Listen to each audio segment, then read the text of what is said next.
what do you feel like the hesitancy is of going in to have a hearing test that you haven't done it yet? Maybe it's because when it's kind of like when people get their first pair of glasses, they're like, oh, I really don't want anything that's going to show my face, or they feel that it's an age thing, right? So they don't want to wear glasses because they've never wore glasses before, and now it's more invasive on their face. And maybe it's because of maybe having to have a hearing aid, right? But in the long run, it'd probably be a lot better.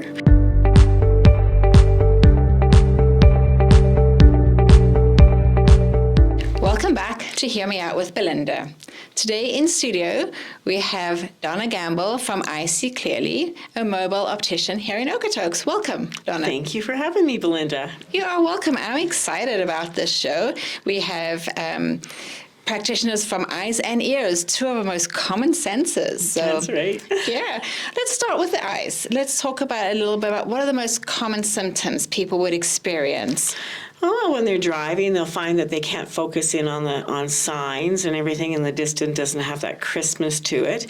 And then also when they're reading, they'll notice things that are a little bit more gray versus black, so it's not as bold. And depending on different lighting too, they'll struggle.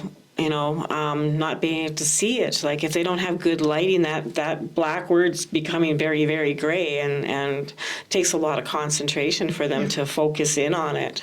So would you say then if a person does have some sort of vision loss, they would probably be more tired, maybe a bit more irritable at the end of the day because they're working a bit harder at... Oh, I'm 100%, because it's a brain function, and then we're overworking our brain, and so their concentration level isn't good, so they have to use more brain power as the day goes on. So at the end of the day, their eyes are tired.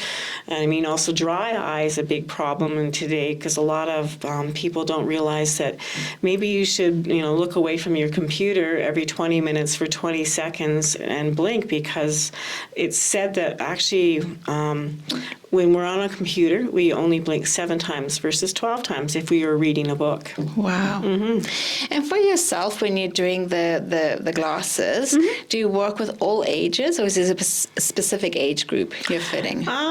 Majority of my age group is probably 18 up, but there's the odd time that I do children too. But generally right now I have a lot of people that are probably your age or whatever. That's probably my biggest clientele, right? Okay, and the middle age. Middle age. All right. The progressive wearers, it just seems to be happen that they draw to me, right? And yeah.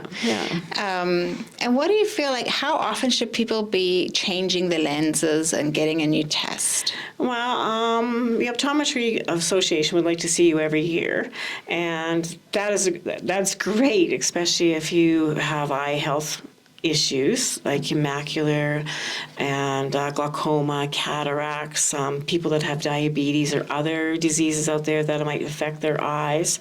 If you're on steroids, that can affect your eyes. Or if you wear contacts, you're supposed to get your eyes checked every year.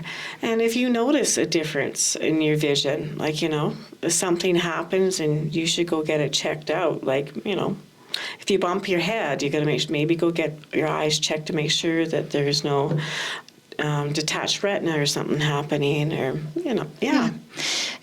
So I guess like anything, our bodies can change, right? So it's not once you've got your set of glasses, you can wait 5 years, right? You stay on top of it. And generally, a lot of people change their glasses just about every 2 years, especially if they've got insurance and whatnot, right? But sometimes it's not a cheap thing. If you've got a very high prescription, it's quite a cost, Good. I think with hearing, I also work with mostly 18 and upwards, and we encourage people to come in and get that first baseline.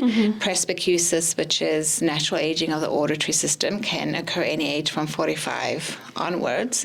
And so... Oh, I'm behind then. I was going to say, have you had a hearing test? No, never. So I was going to say, so we should probably book you in and have that hearing test. Yeah. I'll ask you, if you don't mind me putting you on the spot there, do you feel like you're hearing well? Well, I think I hear well, except for my kids say I mumble a lot. Back in 2013, I did have a very severe concussion, which kind of put me in the dark for about up to 6 months. Right, I couldn't take any stimulation, and I sometimes think that affected my hearing. According to my kids, definitely did. Right, Yeah. and I hit the back of my head, so I don't know whether that is a place that that can affect your hearing more so, or Yeah, I think to touch on your first one about the mumbling, that is one of the most common first symptoms of a hearing loss, where we're not saying a person can't hear, but you're not always catching, depending on the type of hearing loss, you're not always catching those key consonants, so it sounds like the person is mumbling. And then just with the way the auditory system works at the back of the head, the auditory cortex, part of the brain, the temple. So it could be, but I think it could be a risk factor for you. So maybe a good idea just to, come on in, have that hearing test. Yeah. I always say to people, it doesn't hurt to have the baseline. And then we'll let you know, depending on your risk factors once a year, or we would need to treat your hearing loss, or, depending on how it ends up. With that, though, what do you feel like the hesitancy is of going in to have a hearing test that you haven't done it yet? I think maybe it's because when it's kind of like when people get their first pair of glasses, they're like, oh, I really don't want anything that's going to show my face, or they feel that it's an age thing, right? So they don't want to wear glasses because they've never wore glasses before, and now it's more invasive on their face. And maybe it's because of maybe having to have a hearing aid, right? But in the long run, it'd probably be a lot better.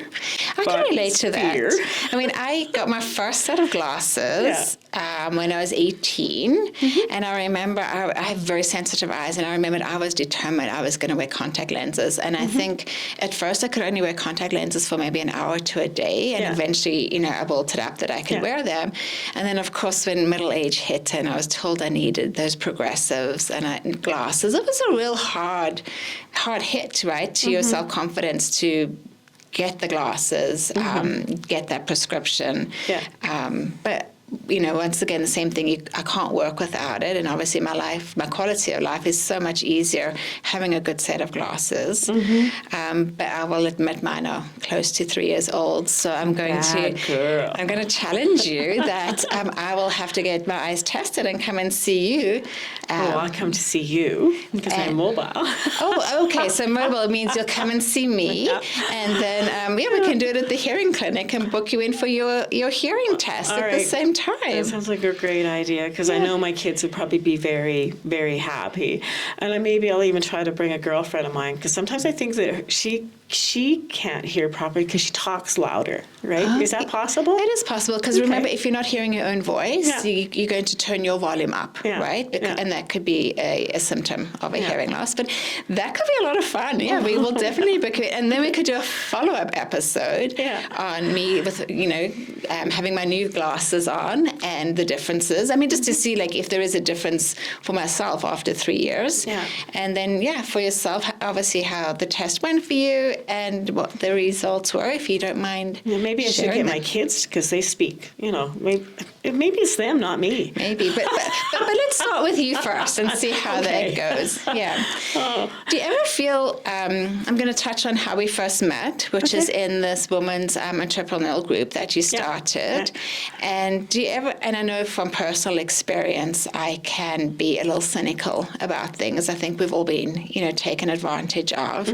I like to use a dentist, although I do want to say that I have met some wonderful dentists, but in particular, you go to the dentist and they're always going to say you have a cavity and need a filling, right? So you kind of just feel like you're going in knowing that it's going to cost you money. And I sometimes get that sensation from my clients coming in, like they didn't want to come in, their families pushed them to come in, and then they just feel like, well, you're just going to tell me I have a hearing loss and need hearing aids, and is it really true? Are you just taking advantage of me? And so I don't know if that ever happens to you. Well, sometimes I think when people say, well, I don't know what this prescription, what it all means, but like, do I really need that? Do I really need to move into progressives? I know that's going to be more expensive. So they're kind of like, whether it's just denial that their eyes are changing, or whether it's, like, do I really need this, or the cost, concerned about cost. Yeah. Today's economy, I think that we're all a little bit more, Yeah. a little bit more conscious of where our money's going, right? You're right. I think on the cost, though, there's a cost to not treating it, right? Whether it's your eyes or your ears or your overall health, right? If you're going to buy cheap takeout every night, your body's going to pay the price. If versus buying those farmers market, vegetables, right? Yeah. And the same going back there to just creating that network group, right? If we can create that network group, learn about each other's businesses, and then we can create that trust, so we're not as afraid to go in for those appointments, because we know that we can connect. We've connected with that person, they have a good reputation, we've met them, we're comfortable, and we can go in knowing that we're going to get good service and not pretty much be ripped off, right? I think we've all been ripped off. Well, I know with mechanics, I know I have been, but I mean, that's the whole idea of this group, is building a community of people that we trust and there to support each other, business-wise and personal, right? As women, we all understand the different challenges that we might have where, we're raising families and owning our own business, and the cost of that and the stress of that. And, we're trying to multitask sometimes, maybe too much, but as long as, Yeah. And I like the idea of being the mobile optician, actually going to a person's house. Like, I think sometimes it takes a bit of stress off, them getting, somewhere. And also, I do really like that. Yeah, well, a lot of people really appreciate the service, because if they've got family and kids, the kids can still be in front of the TV or doing an activity somewhere else, and and you can have a coffee. I've had some people have a glass of wine. I even, I do little frame parties type of thing, and have a bunch of girls in together to make it fun, and they can say, hey, what do you think of these on me? And they'll be like, who's worse than your, somebody being saying, no, that looks hideous on you. But anyway. Yeah, at least you're getting an honest opinion. Yeah. I think before the show we touched on a little bit about prevention. And so on hearing loss, we can prevent a noise-induced hearing loss, by wearing ear protection, which is really a big thing now in those very noisy workplaces. But, going to concerts and that type of thing, you can get too close to a speaker and unintentionally create a hearing loss. I went to a Justin Bieber concert with my daughter, and oh my gosh, I'm sure I couldn't hear right after that. I'm sure I had ringing for months in one ear, right? No, I should have wore something. Yeah, and that can happen, right? And it's just one of the things that concerts are so common, and it's not something we're thinking about, right? It's not that as far as I know, they're not giving you ear protection when you walk in or putting it on your ticket. There's going to be so many decibels. Wear some ear protection, right? It's the same like eye protection too. One of the most dangerous thing is using your lawnmower and your whippy, right? A lot of things fly up, and if you're not wearing glasses, but safety glasses ideally would be the best way to go, to wrap around a bit, so Yeah. My husband, when we were new immigrants, we had bought this secondhand vehicle, and so he needed to do a little bit of work on it. And so he was out in the garage, and he actually did have a set of safety glasses on, but he ended up with rust in his eye. So he had to go to emergency, where they actually, I think he ended up at an ophthalmologist, I'm not sure, but where they had to actually scrape the rust out. And as a result, he cannot have an MRI now, because they're not sure. He still has metal in his eye. He still has metal in it. And so just that moment of trying to save money, but he did wear, like I said, it wasn't a full face mask though, it was just the protective glasses, but it wasn't enough to protect him. Wow, that's kind of a freak accident in a sense, right? But that's the thing, these things happen, right? So you can go to a concert 100 times, and then one time concert, be in the wrong position, and just the sound vibrations hit something differently, right? So Well, I even experienced that this last February. I went to a redo of a Trooper concert. And being too close to the speakers, strobing lights actually set off the old concussion symptoms. Oh my I was gosh. in bed for a week, so you just never know how things are going to affect you. Exactly. Right? Yeah. I'm very much about preventive, right? I mean, obviously we treat what's happened, but I'm do that.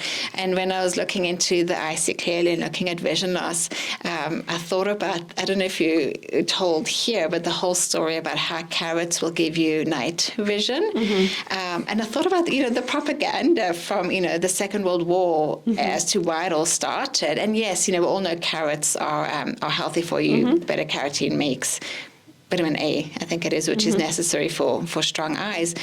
But I wonder how much other propaganda we've believed, over time. Yeah, I agree with you, right? But I do believe that proper diet makes big difference with vision and hearing, any part of our body, right? Like, the dry eye is such a big thing in Alberta. Having omegas and eating green leafy vegetables. And some people think that, is this all true? Or are you just trying to get me to eat my vegetables? Especially the kids, right? And It's true, but when you see, I think, particularly in hearing, and you can just tell me about eyesight, but your things like hypertension, your diabetes, they all have these strong links to, what do they call? Not strong links, but the population has a stronger risk of having a hearing loss, right? And I'm going to assume it's very much the same. Very much with vision too, right? Yeah. Yeah, and there's things that we can't prevent, but I think there is a lot we can prevent through our diet. Yeah. Well, some medications, how they affect your vision, right? Like anything with steroids can bring on cataracts, and if you smoke, you can bring on cataracts, and a lot of family history with glaucoma, and can be something too. And macular's big, because they can't really totally fix that, right? So anyway, but eating and having a healthy lifestyle with exercise, everything like that is definitely beneficial for probably everything, right? One of my recent guests was someone from the Brain Health Catalyst, and we've spoken a little bit about dementia and that type of thing. And once again, like the focus on the modifiable risk factors, number one being hearing loss, but number two being diet, and diet is actually a big one, and diet is affecting our overall health. And I'm not sure about you and your life, but I know for me, a lot of the time was spent with, trusting and buying, processed foods because it was quick, right? You were buying something like you needed to feed your kids. You thought you were feeding them the nutrients, only to discover years later. Preservatives and all that other stuff that's very harmful to us in different, and it's the same as we're both of our things as a brain thing, and if we're not feeding our brain properly, which over time we feel that sponge sometimes, and we need to squeeze it out and start again. And try to do things properly so that our brain can function properly. Go, like you say, probably go get that hearing test so we're not overloading our brain. Get that vision test. So we're not overloading our brain. I was actually just thinking one of our next guests will have to be someone about sleep, because I'm pretty sure if I haven't a good night's sleep, like you're tired, right? The first thing it affects is for me, it affects my eyes, right? Like it's not, I can see, but I feel like I'm straining, those days. Well, you wake, if you wake up and you're all foggy, then you think it has something to do with your vision, and the communication from here to there, sometimes to the brain might not be that clear. Exactly, right? I see clearly. So, it is. It's actually quite amazing how all these things are interconnected. And going back to having the women's connections groups, I think it's really good to just, start reconnecting within our local communities, making those connections so that we can all live healthier lives, right? For ourselves, for our children, for our parents, for everyone. Well, the group's all about, like I say, forming that community, to be there to support of, whether it's business or personal, not to be afraid to ask any question, because no question's ever a dumb question, because we all might be thinking it, but someone might be embarrassed to actually speak it. But Yeah, and I'd like to see that we maybe create a book of, who's the best mechanic that we can trust, or who's this and who's that, and kind of create that go-to person, that right? go-to person to be comfortable with, right? Absolutely. Yeah. Well, I'm going to just repeat that we have a challenge on, so I'm actually pretty excited about that. We'll set that up after the show, and then, like I said, we'll rebook and have you back in a couple of months or however long it takes to see where both our journeys have taken us. I know, this is going to be fun. I think there'll be some laughs, I can tell. I think there will be some laughs, and I think that's what it's about, right? Just not always being serious, like rolling with the punches, as they say. And so for myself, I mean, I'd say about 85% of my clients wear glasses and hearing aids very successfully. I think there's no need for people to worry or panic anymore. They fit really nicely behind the ear. There's great options for both, from the arm, length where they sit and to the type of hearing aid and everything. Yeah. So, I'm excited to work with you. Yeah, I'm looking forward to it. I am, actually. Good. I think, that's it. I'm going to close off the show for today. Okay. Thank you so much for being my guest. Thank you again. And I look forward to chatting again.